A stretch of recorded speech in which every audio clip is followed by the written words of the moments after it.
Hey everybody, welcome to No Questions Left Behind, where we do our very best to steamroll through every single question that we did not answer specifically or categorically in our past YouTube Live, which was deep winter cleaning spring reset. Yeah, we'll try to hit all the ones we didn't answer and might double cover some that we already did answer. Yeah, and just keep in mind that this is pre-recorded, so you can leave additional questions in the comments below. If we implicate you as a winner for a giveaway, which we will give out a couple of those, so be sure to stay tuned throughout this. We're gonna call out your YouTube username, email winners@griosgarage.com for your chance to redeem the prize. Remember, we will have some sales going live this weekend. We would encourage you to sign up for our email list, subscribe to our YouTube channel, hit the like button on this, and then you can always follow us on Instagram and Facebook for more specials, more content that is both educational, and of course, product launches. Yeah, it's almost springtime, so there'll be a lot of good stuff coming on those fronts. Yeah, and we're busy boys, but we don't have too little time that we can't pay attention to y'all, answer all your questions. So we're gonna jump in, answer as many questions, but first and foremost, man, I wanna say, last night was a long live. Yeah, very. 2 hours, right? And I got in a little bit of trouble at home because it went so long, and my wife just looked at me like, oh my gosh. But I gotta say, it's such a worthwhile time for me, to consider that work, to be able to talk about things that we live in this space for so long, interact with you guys, our customers, which I'm so grateful for you all. And then you, man, we're a good team. I love doing this with you. The folks behind the scenes that make it smooth for us, man, it was a ton of fun. So I really appreciate that, but we got some wax questions to answer. Yeah, definitely. More to get to, of course. And yeah, like Nick said, thank you all for joining last night. And well, I guess 2 nights ago by the time this airs. My wife was watching too. It's a high value proposition, okay? I just pushed the kids' bedtime a little bit, and Dad was working, all right? Yeah, it's I'm broadcasting live. I'm not sneaking around at bars, all right? So mom knew where I was. She was just a little upset that I spent so much time with y'all, but I really did enjoy it. We didn't see her in the comment section at all, at least. That's when you know it's bad. Yeah. All right, well, shall we? Let's do it. All right. So yesterday we did focus on deep cleaning. We did wheels off, undercarriage, paint decon, both chemical and mechanical. So any context from some of these questions is going to be around that. So if you haven't seen the live, please go watch it. It's a great, we put a lot of effort into that. But some of these questions might feel out of context, but they'll be in reference to the live, which would have debuted yesterday, February 21st, 2024. Yeah. And we'll try to focus on some of the stuff we didn't get a ton of time on. Yeah. All right, so 18-month plan asks, what can I put on a 24-year-old plastic trim? Don't need max black, just want to reduce the number of times a year I have to apply something. Well, one of our newest products, Ceramic Trim Restorer, is an excellent product for that. It's not just for bringing back the look of older trim, but even on my new Bronco, I did it on all of this. UV protection, water repellency, definitely is going to keep that new trim looking good as long as possible and stave off the effects of UV, which once the plasticizers that are in fresh plastic kind of breathe out, UV is going to attack that plastic a little differently.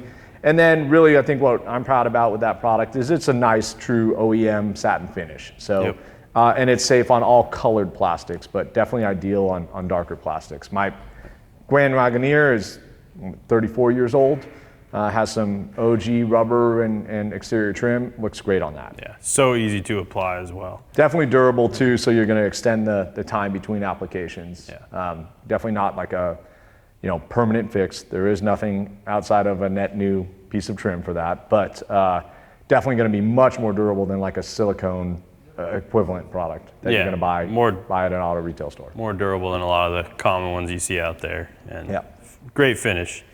Adam S. asked, what color tip were you using in the foam cannon? So we didn't go over that at all last night, but I know we get lots of questions from you guys when we use the cannons, like what are you doing to get that level of foam? We like to use the aqua tip with the Boss system. Use a little more soap, but it's going to guarantee you get max foam as far as, thick, clingy, really rich foam. So and in that application, a super dirty car. Yeah. With the alkaline foaming surface prep, we want as much soap on the surface as possible to soften up that heavy, organic above surface contaminant. Yeah, and if you're not familiar with the metering tips, we're talking about the Boss foam cannon and the small colored metering tips that go in the pickup ball. You get a purple, pink, and aqua. Purple and pink are for different output pressure washers, and then aqua you can use for really any pressure washer to get maximum foam. Will consume a little bit more than the other two tips relative to what they say on the label, but great way to get max foam. Yeah, Adam S. had some great questions, and the next question is from him as well. We showed ceramic glass cleaner on the exterior, and I kind of showed you a time-saving technique using one of our surface prep tools. I was using our surface prep mitt. If your windows have glass sealant on them and you want like a quick boost, they'll extend the life of that and pull out any of the contaminants that have embedded over the winter. That's a great time-saving thing. His question specifically, are they safe? Is it safe on interior windows and tinted windows in particular? Yes, however, it's definitely not ideal. There's no anti-fogging qualities to that. And it is kind of a 2-in-1 cleaner and protection. I generally tend to stick to one of our true glass cleaners for interior use just because foaming delivery tends to leave less overspray on my interior materials. And again, ceramic glass cleaner, cost, and do I need to add ceramic protection? You can make those decisions. Yeah. So a cheaper, straight glass cleaner is definitely ideal. And we sell many of those that are tint safe, ammonia free for interior glass cleaning. Yeah, check out the new foaming glass cleaner. That stuff is awesome. So, Alan Friedlander asked to talk about the differences between a traditional ceramic coating and using the Griot's line of ceramics. Then he also asked best way to remove a coating. So I can start with a clean slate, which I think fits nicely into those differences between those two systems that he asked about prior. So a traditional ceramic coating, we tend to refer to them as high solids coatings. A lot of you know them as the coatings that are in the glass vials or the small glass bottles. Those have a higher amount of active ingredients, typically silicon dioxide, which is what's going to harden and form the barrier on your paint. Those coatings tend to be a lot more difficult to apply. There are much higher consequences if you don't apply them correctly, and they are also more durable and more of a semi-permanent coat of protection, if you will. Can I stop you too? Yeah. They also are going to require that your paint system is in different and or perfect condition before applying because they're going to exaggerate and or seal in your paint condition. So a lot of the reason that those are expensive when a professional quotes you a ceramic coating is not the material of the coating itself, it's the hours and labor to correct. So if they're doing it the right way. You and I are and most pro enthusiasts, people that are capable of using machine, are capable of applying a ceramic coating, a high solid ceramic coating. But the prep work leading up to it is there. It's definitely required. It's extensive. You don't want to seal in a mediocre paint job, but you will get durability above and beyond. So sorry, I just wanted to jump in. You read my mind. That's you hit all the things outside of the lead up to applying it. Yeah, the prep is much more intensive because it's so durable. You want to get that surface perfect. That's a lot of what makes the difference between a good coating installation and a subpar coating installation is the amount of paint correction that's done leading up to. And then the Griot's line is going to give you a lot of the same hydrophobic benefits, self-cleaning benefits, and still give you great durability, but they're much easier to apply. There's not any significant consequences if you don't apply them correctly, like high spots are difficult to remove, dark areas because you didn't wipe it off all the way or you left it on too long.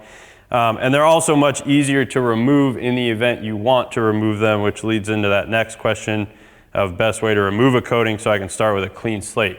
If you're using a traditional ceramic coating, a high solids product that comes in a vial, has to be wiped off relatively quickly.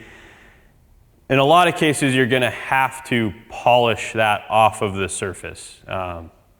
In my experience, anytime I've had to do that, it's not an easy process. You're not talking 1 to 2 passes of a light polish. You're talking aggressive, compounds, microfiber pads to cut that off of the finish. You're usually doing upwards of 5+ passes per section, And there are scenarios with some of the ultra durable products that they actually have to be sanded off of the surface to get them off, in a timely fashion without taking, multiple days of paint correction to get through that. So part of the purported chemistry, which is really undeniable when you witness it firsthand, is a covalent bond. Yep. It's sinking into the pores of the paint, so you're leveling that out, right? And that means you got to remove material. Yeah. Most likely some of your clear coat as well. Now, and there's also challenges in the potential that you're refinishing something. That being said, those are the trade-offs, but there's way more positives than negatives. The biggest trade-off is going to be ease of use and prep. Yep. But ultimately, similar results, and infused is going to be much superior durability and objective, visible performance than a natural product. Yeah, and that coating, if you get water spots in it and things like that, it can be treated without having to remove it fully as well in most cases. Yeah, chemical resistance was something we talked about yesterday that, with a true high solids coating, you're definitely going to have the opportunity to use water spot remover decon tools without compromising the coating. One of the first things that will fall off on that coating, its base quality of UV protection, will always be there. In fact, again, that molecular bond we spoke about is probably going to be the UV resistance that lasts the longest. Are the performance attributes around hydrophobicity, and that's where we've always suggested from the very beginning. Our SiO2 infused products are great boosters. They replenish that kind of peak of the surface tension and the water beading, and are typical of what, say, a warranty program would be. If somebody sold you a 5-year coating, they're going to say, oh yeah, 5 years. Well, you don't have to touch it. No, you're going to come back to us, 2 times a year over that 5 years for X amount of money, and we're really just going to top it with essentially consumer grade products like our ceramic infused products. So,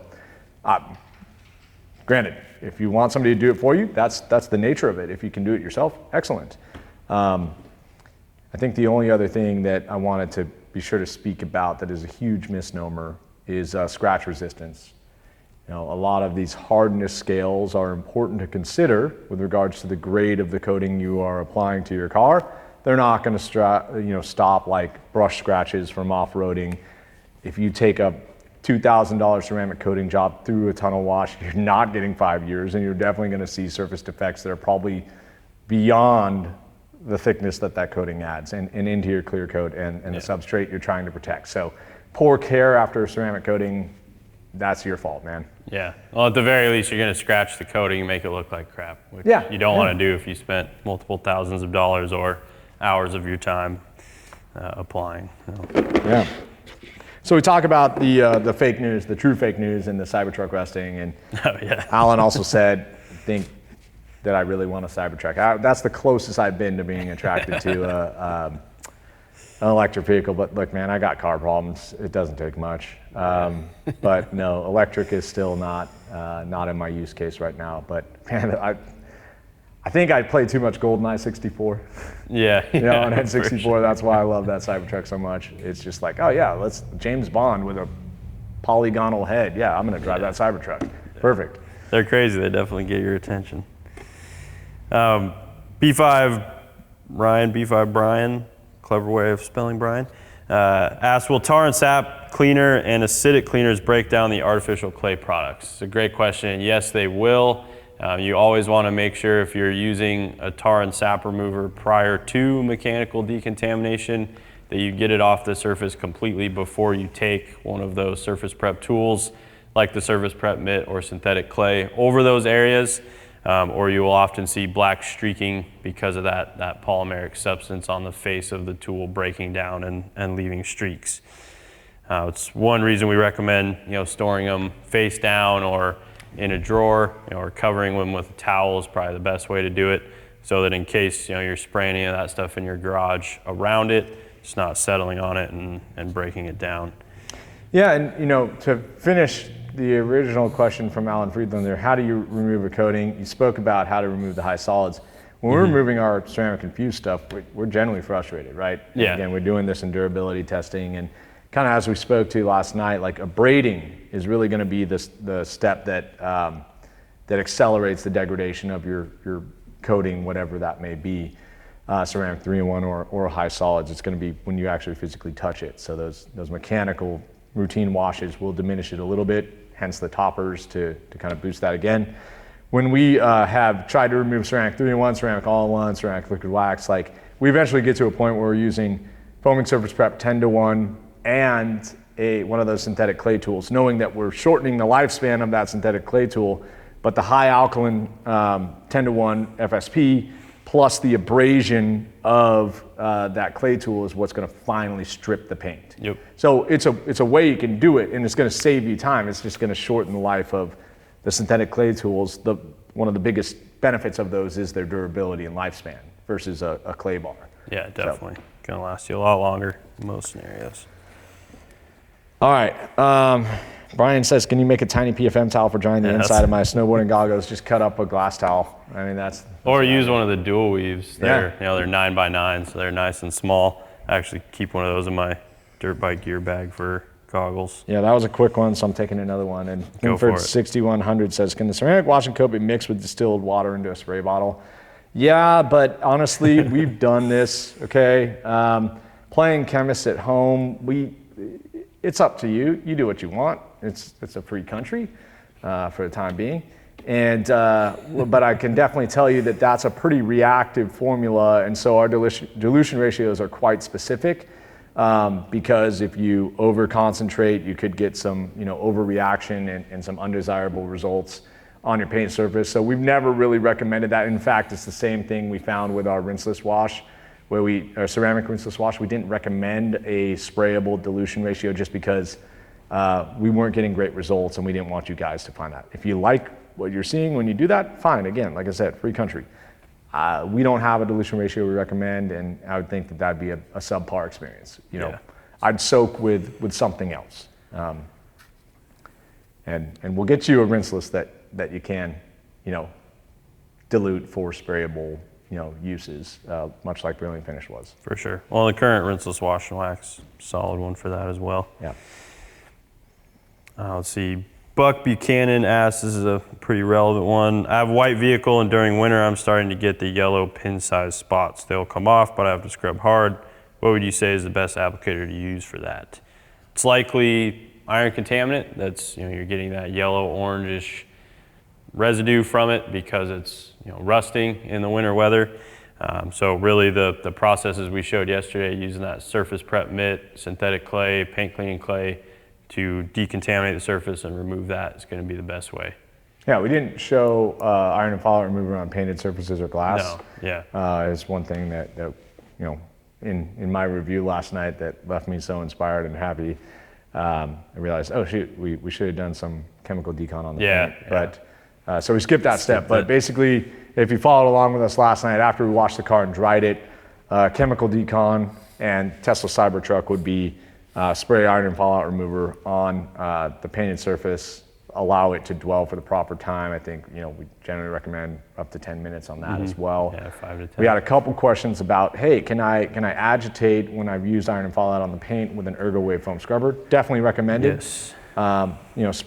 Spray a little bit of iron and fallout into it to soften it up a little bit, and then yes, that's what I'd recommend.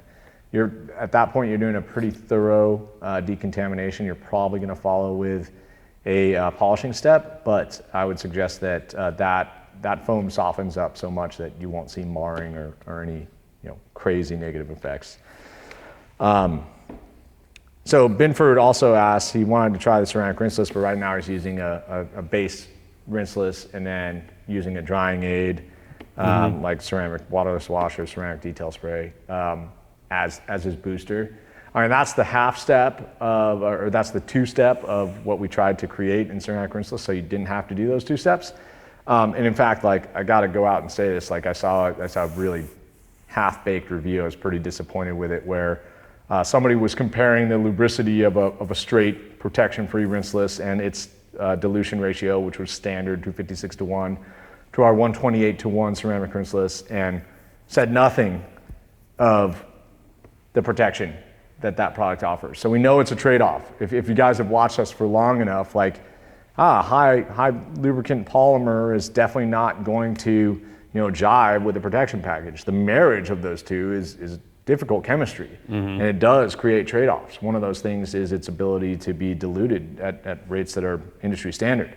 But what you're getting is not using that second product as a follow-up, and you're doing it in one step, which will save you time. Does it limit its application on how dirty the vehicle is? Yeah.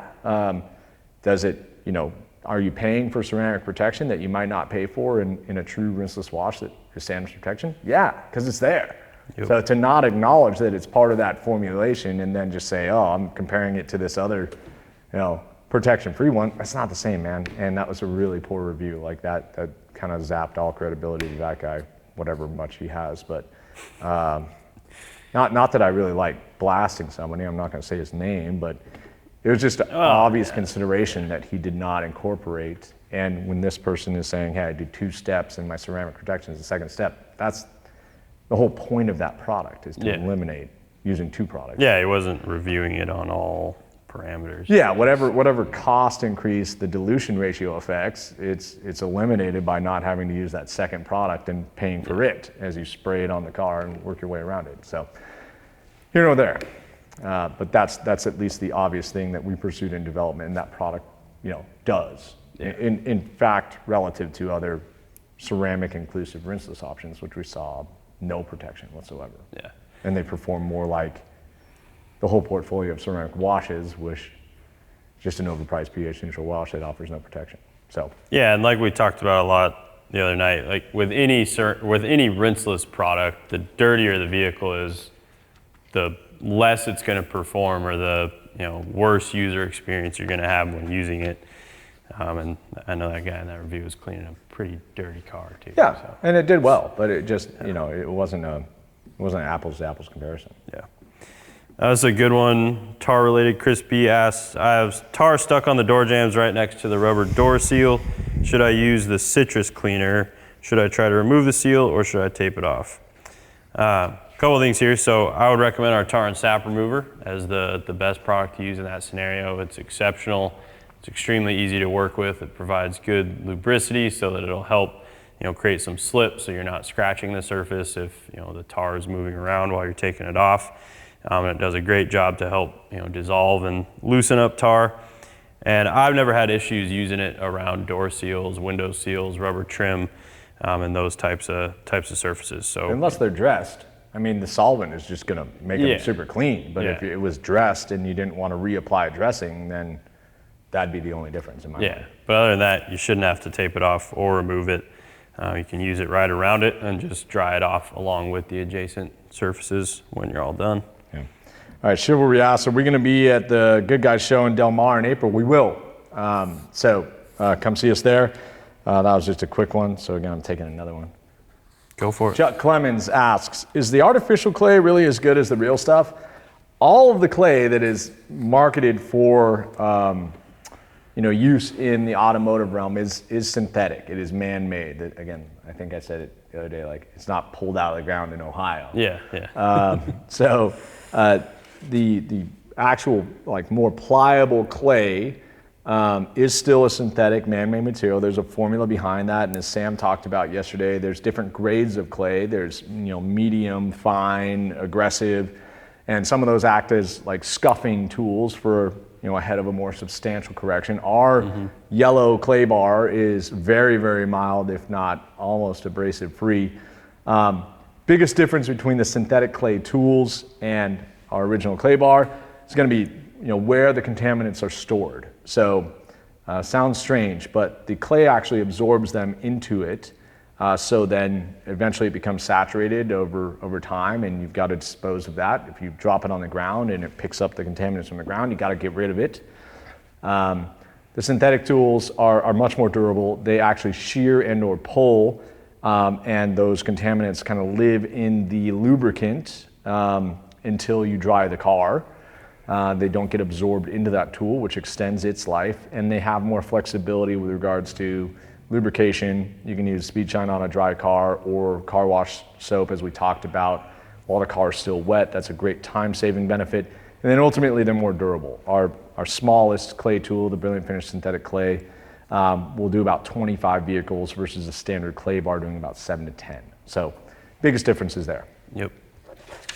Corey G asked, does a clay bar or mitt cause micro marring? We briefly covered this the other night, but it's going to depend on the situation, how much pressure you're using, and then the paint system and how soft or hard it may be. I would say in a lot of cases, like on the Bronco the other night, OEM finish, not using tons of pressure with the surface prep mitt. We didn't see any visible marring when Nick put a light on that paint to check it before and afterwards.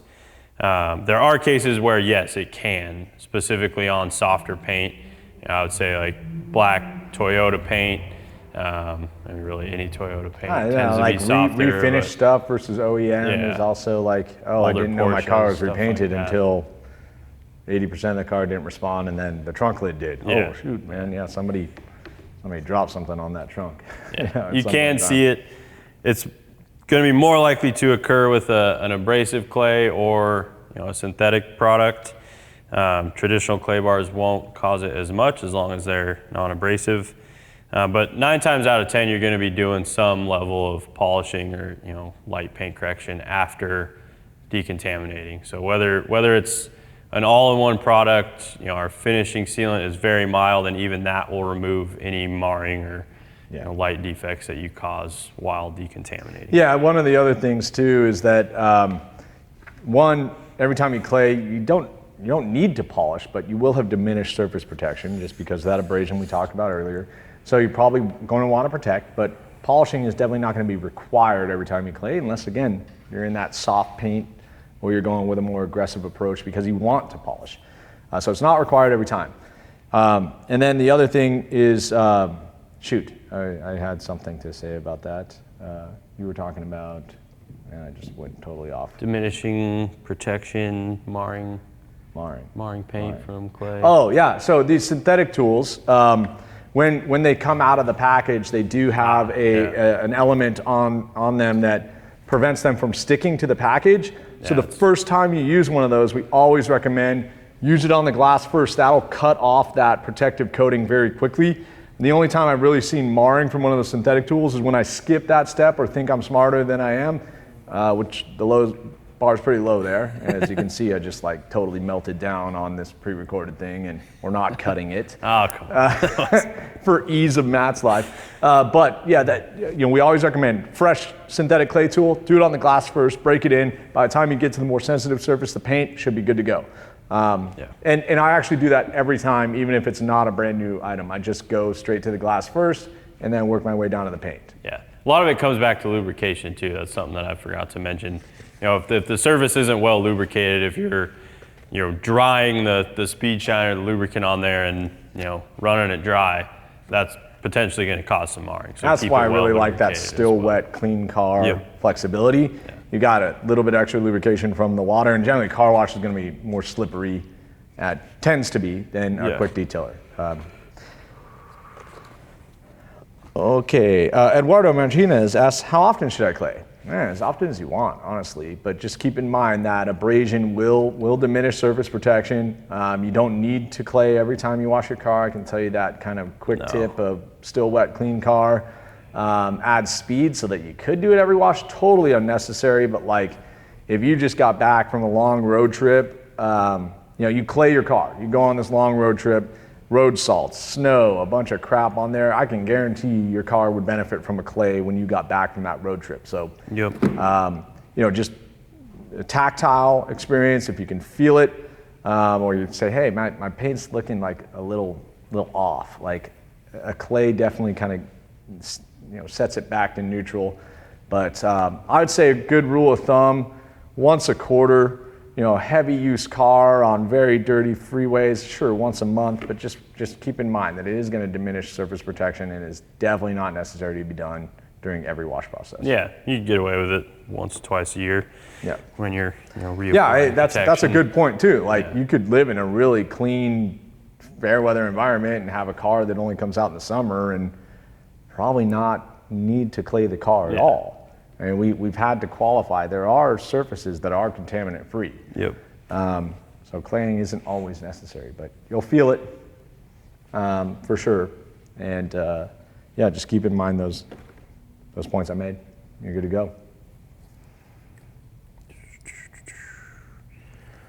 Do you need a specific protector for the fabric top, or would 3-in-1, I'm assuming ceramic 3-in-1 wax work? No, ceramic 3-in-1 wax will not work on fabrics. So if you do want a specific protection that's going to bead water on a canvas top like what's on the Bronco, or on upholstery surfaces like that, our fabric protectant is a great option. But you do need a product specifically for fabric. Yeah. So Flint Maloney asked, why don't, this is wheel cleaning process, why don't you rinse the wheels off, let them dry, then spray them down?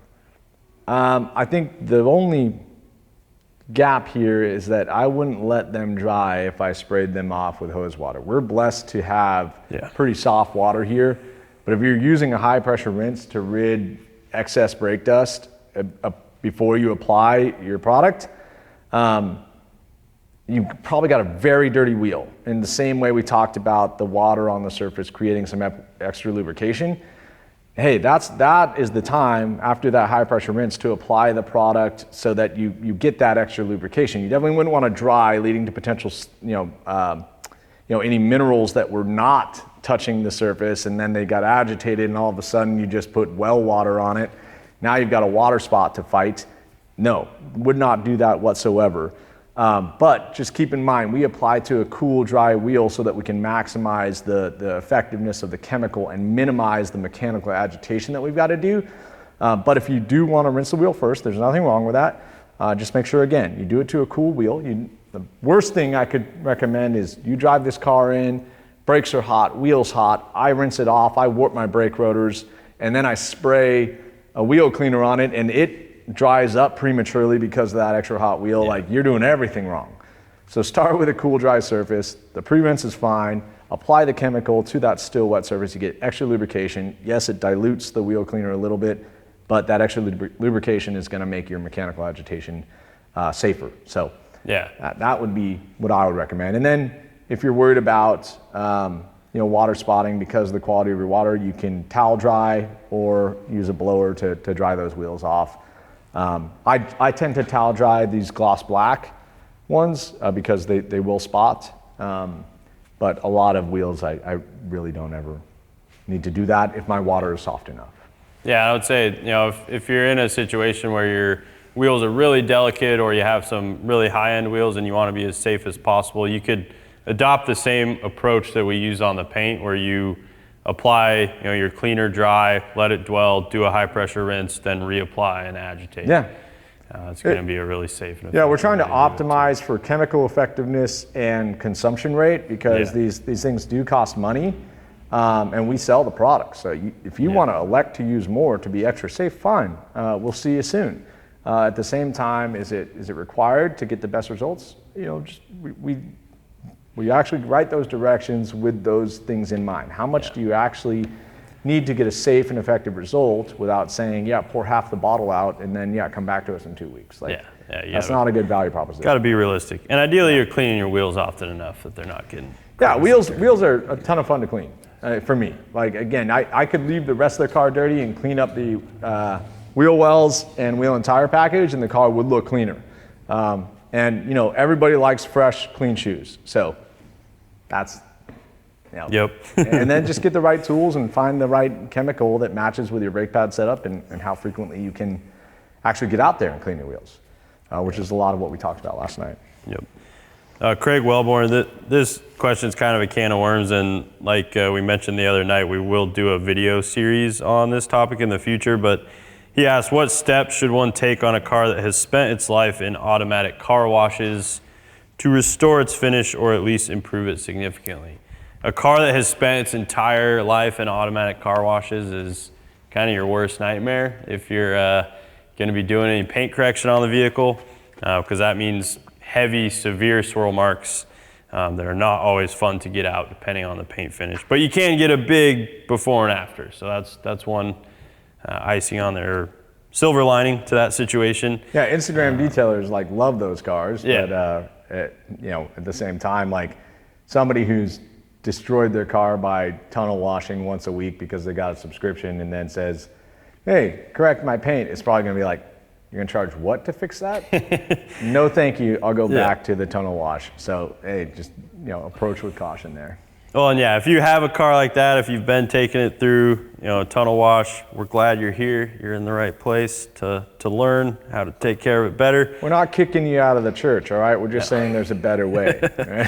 For sure. And on a dark finish, you're going to see it a lot more. On a lighter finish, it may not look that bad after a life of tunnel washing, but you're going to want to do essentially everything we did last night and then follow that with a thorough paint correction. In a lot of cases on a vehicle that's spent its life going through tunnels. Rental cars. Especially if it's a dark finish, you're probably going to want to do a two-step paint correction, a heavier compound and more aggressive pad followed by a lighter polish and less aggressive, more gentle foam pad.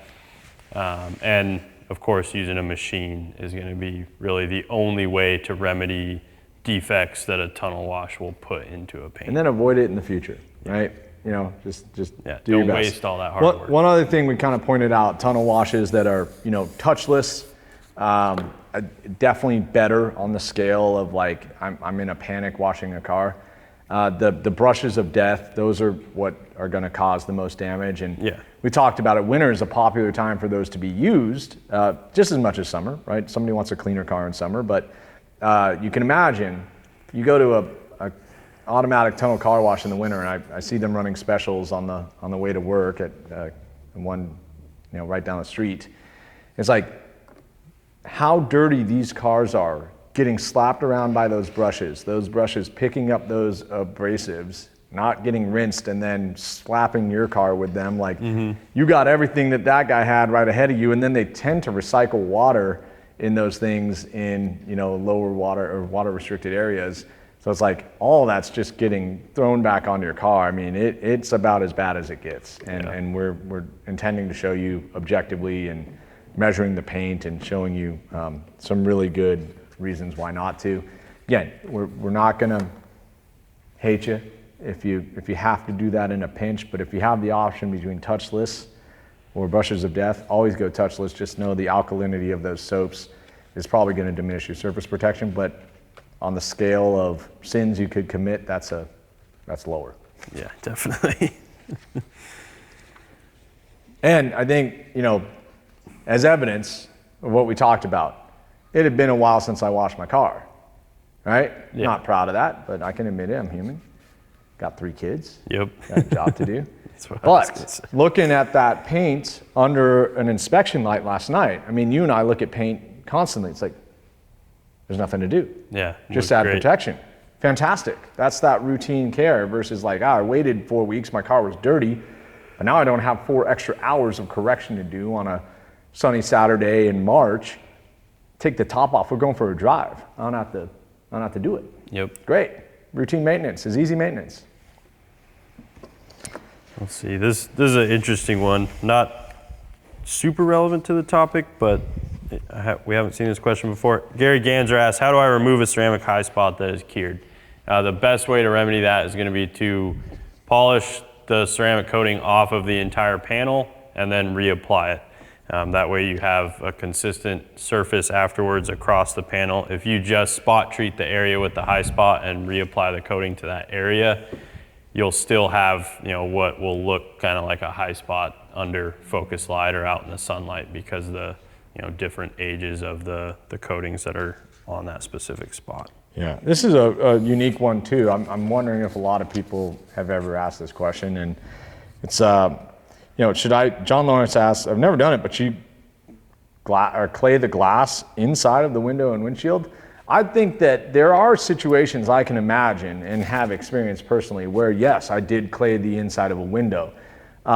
In particular, it was my Lincoln that was a smoker vehicle.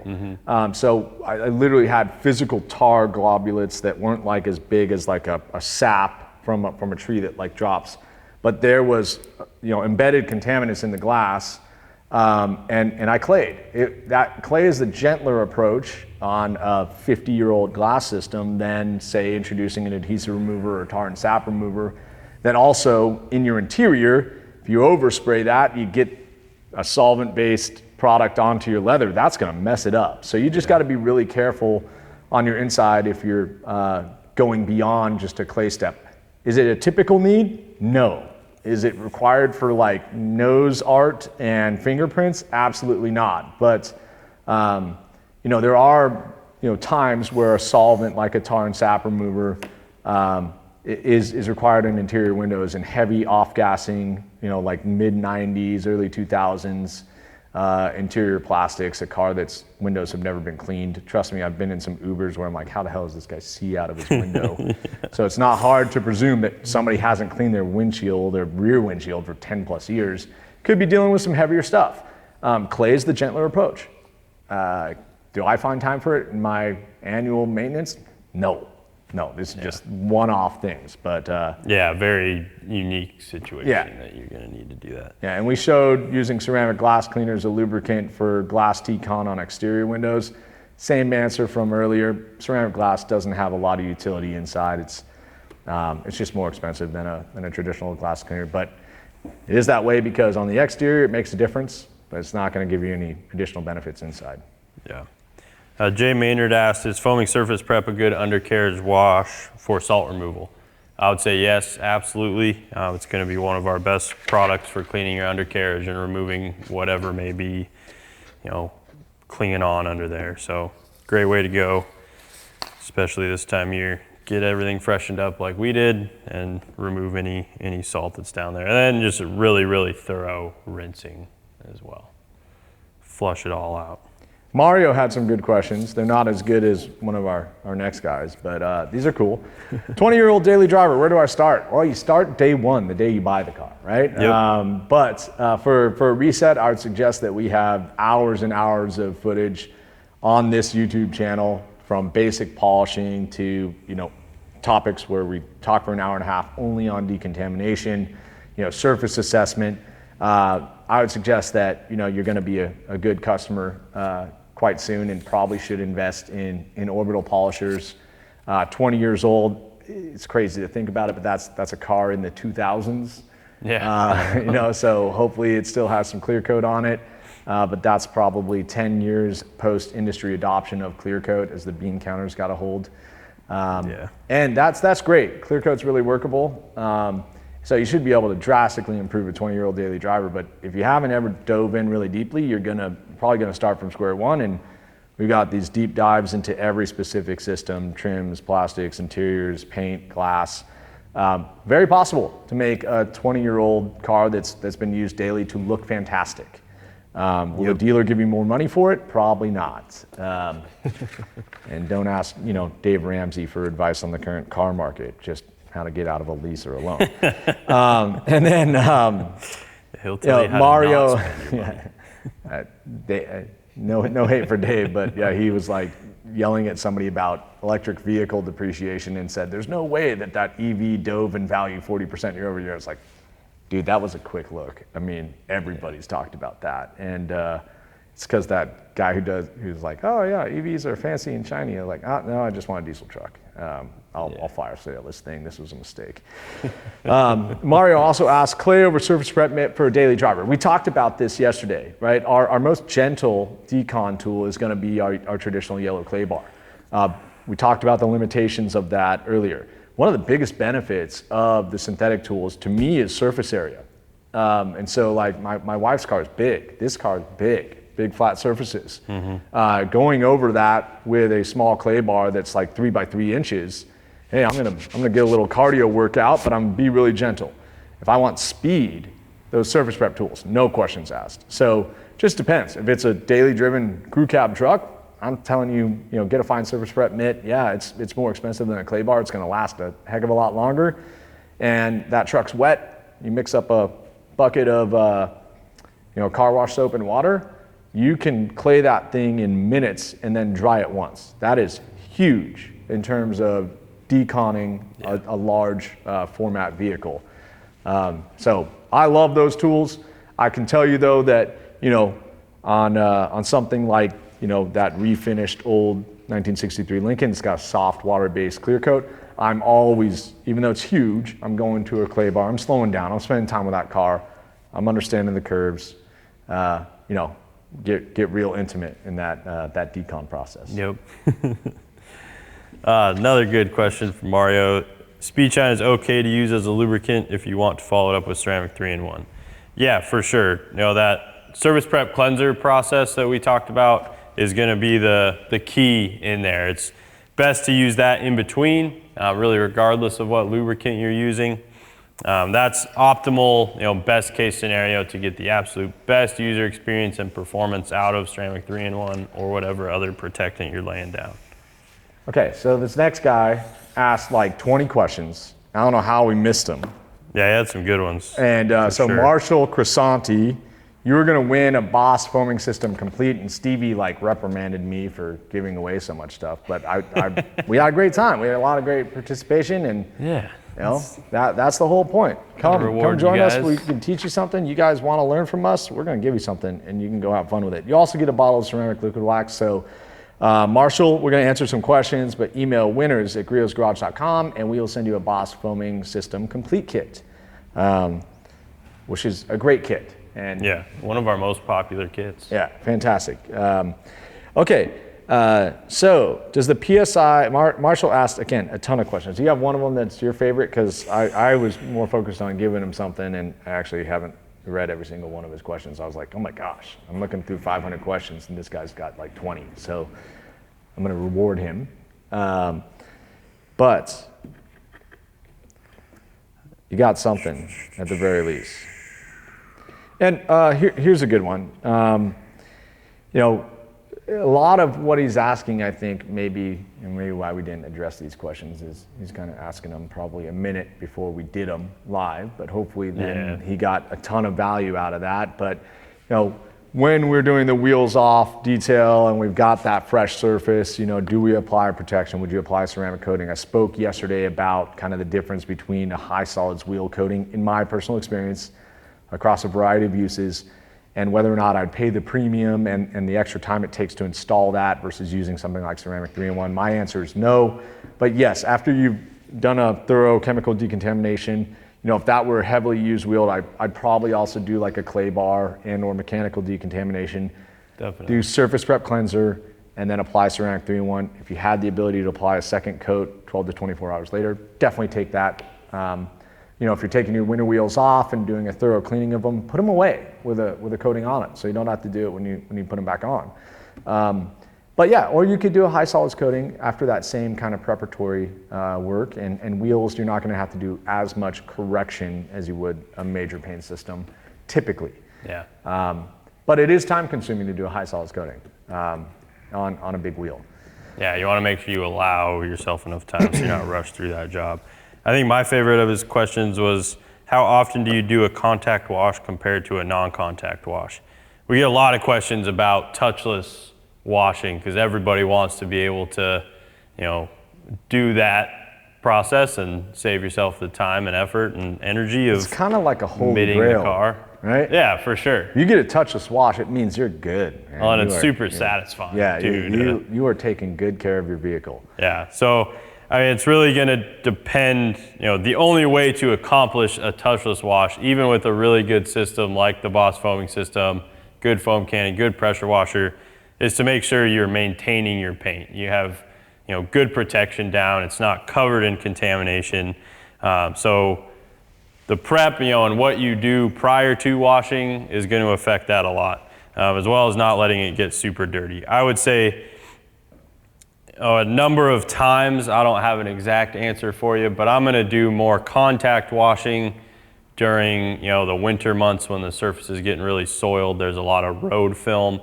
Road film is a lot of times what tends to be stuck on after you try to accomplish a touchless wash if the vehicle is too dirty, and that road film is kind of that oily residue that settles on the lower third from everything that's getting kicked up off of the road when the roads are wet. Definitely doesn't look as bad as like a car that you haven't softened up all the materials, but it will like hide it. I remember when I drove my silver Tahoe and I'd have to panic drive through a touchless tunnel system ahead of like picking up clients at the airport. My silver Tahoe would look silver, but you could kind of swipe your finger through what was an obvious detractor from its finish. But at least I wasn't abrading it and the car looked better for the purpose of somebody who doesn't care how my car looks, so long as it doesn't look trashed. Yeah. But look, if you're washing your car consistently, I'd say consistently being weekly, you're able to do that annual or year round, and you've got a great base layer protection, whether it be a high solids coating, which is definitely going to make your routine maintenance easier, going to make anything that sticks to the coating easier to remove, and doing a foaming process every week. Touchless is truly wheel. I mean, this Bronco is an example of like, I've gotten a couple touchless experiences out of a car that has mud terrains that spray everything up onto it. So that's the first step, is your protection, and then the consistency of your washing, and to your point, the seasonal nature of like a dirtier surface and potentially a lower water indoor rinseless wash that you're using a lot of towels and finding you're kind of doing some damage, which again speaks to the nature of what we did last night, which is like, if you panic washed your car through the winter because you couldn't stand letting it be dirtier until you had a better opportunity, you're probably going to introduce more wash and do scratches, which means your spring reset is going to involve some polishing. But me, being a little lazier, hell, I won that. I won that. I swallowed my pride a little bit, and luckily Dad's been in the sun, so he hasn't been here to scrutinize me, and you've taken it pretty easy on me too. But man, I'm proud. I don't have to polish. Yeah.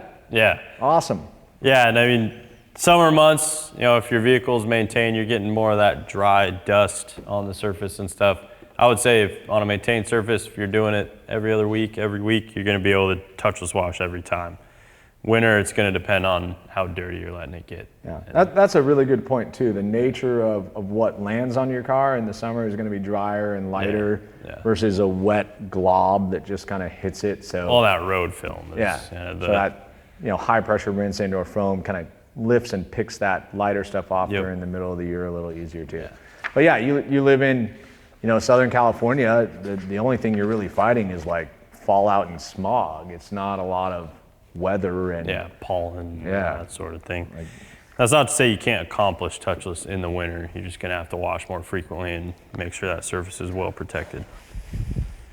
All right, Michael Traverso, this is a great question because this is like the exact approach and kind of what we talked about with different cars and different care regimens, and really when we look at our product portfolio, how you kind of stay within serving your base coat and prolonging the life of what is your base coat, and or not changing the water behavior by cross-pollinating Carnauba products with ceramic products. We've spoken about that many times. We could probably do a live just on layering. But his question was, if you use ceramic all-in-one, how would you suggest sprucing it up this time of year? Well, again, this is where the power of these kind of base coat, like higher percent content SiO2 products like ceramic liquid wax, ceramic 3-in-1, and ceramic all-in-one that's your base coat, right? Serve your base coat. How do you do that? Hey, in your routine washing, you use boosters, right? You use ceramic speedshine as a drying aid. You use ceramic 3-in-1 as a rinse aid or drying aid. You use ceramic washing coat as your secondary washing step. You're replenishing the hydrophobic elements of that ceramic base that drop off as they're abraded and with normal wear and tear. So staying in the ceramic family and using those lighter touch points, when appropriate, is a definite way to spruce up or kind of reinvigorate the water behavior and action, if your car is really dirty. I mean, the hood on this Bronco, as soon as I wash it and get everything off of it, all of a sudden I've got great water activity. And it's a big flat surface, and as soon as I hit 30 miles an hour, there's like a little water bead dance that my wife never seems to notice, but I always am entertained by. It's better than listening to screaming kids in the back seat. But yeah, those boosters exist just for that reason. And then ceramic all-in-one is a great once annual product because of its light abrasive. So if you're doing your maintenance really well, and you can get away with polishing your car once a year, ceramic all-in-one is a great option for that. A lighter vehicle, you're not going to see those defects as well, but you'll know they're there, and you can bring out the paint clarity by a mild abrasive. But I don't want to be polishing once a month. I'd only be polishing 4 times a year. In particular, if it's a big SUV, kid carrier, or minivan. Yeah. Right? What's on your wife's car? Oh, right now I think wash and coat. Okay, yeah. So I did, all in one on my wife's car last June. Yeah. And I washed it, a handful of times, and still, once you do the wash, you get the surface clean. You're boosting it with either wash and coat or Ceramic Speed Shine, Ceramic 3-in-1 in some capacity. Yeah. You've got a lot of life that you're reinvigorating in that base coat. So. Yeah, I think I did Ceramic 3-in-1 this time last year, so it's on my wife's car. Yeah, so it's you haven't due for new, and I've been using base wash coat. and But coat. this is your spring reset, Yeah. right? Yep. You're gonna go back at it. And like we showed last week or yesterday, water behavior before decon looked like it was pretty much dead. After decon, it was improved, but not really where I want it. Yeah. We just reapplied Ceramic 3-in-1 as a base coat, and we're good to go because we don't have any polishing to do. Now, this is a question that we still hear relatively frequently. Mr. Tom Collins asked, do I need to use foaming surface wash after foaming surface prep, or is it sufficient to move on to polygloss after surface prep? You definitely don't need to use both. It's always a choice between prep or wash, whether you're using polygloss at the end or not. And polygloss is a good way to quickly get some protection on if you've diminished, present protection with foaming surface prep. So, yeah, and I think we've shown in our foaming live some of the ways to skip steps. Last night what we did was we did foaming surface prep for our heavy dwell, breakdown above surface organic contaminants, and then reapplied foaming surface prep for our mechanical washing step. Yep. That's a pretty aggressive and/or stripping process. If I were just using FSP to break down the surface contaminants and do that full dwell, I might choose to use foaming surface wash as a pH neutral car wash for that abrasion to minimize the protection degradation.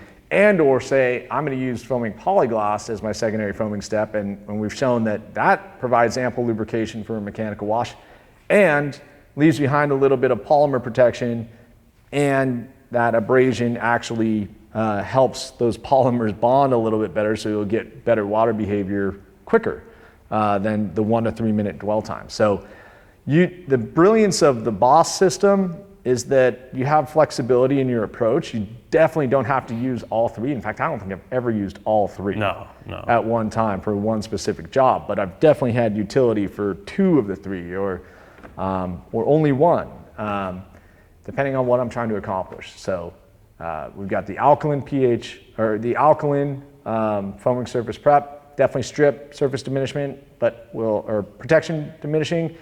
Will definitely be the best in terms of breaking down those organic materials. Your routine pH neutral foaming surface wash, that's your every wash type of soap if you're getting out there once a week to do your touchless. And then foaming polygloss to kind of either do those half steps of foam dwell, heavy high pressure rinse, and then agitate mechanically, or replenish protection in between washes, much like you'd use Ceramic 3-in-1 and or spray on wax as kind of drying aids to boost your protection. Yep. All right, guys. Well, look, we probably have a couple more questions, and then we're not getting in trouble with the misses again tonight. But we at least have one winner, and I think we made some pretty good hay. So why don't we take one more each, and then we'll sign back off. And again, if you've never seen us do this before, this is our follow-up to the live that we did this past Wednesday, which is more demo heavy. These are just the follow-up questions that we may have missed because we are doing demos and everything's coming at us fast and furious. So this is just our service to you all to let you know we're listening. We want to answer your questions.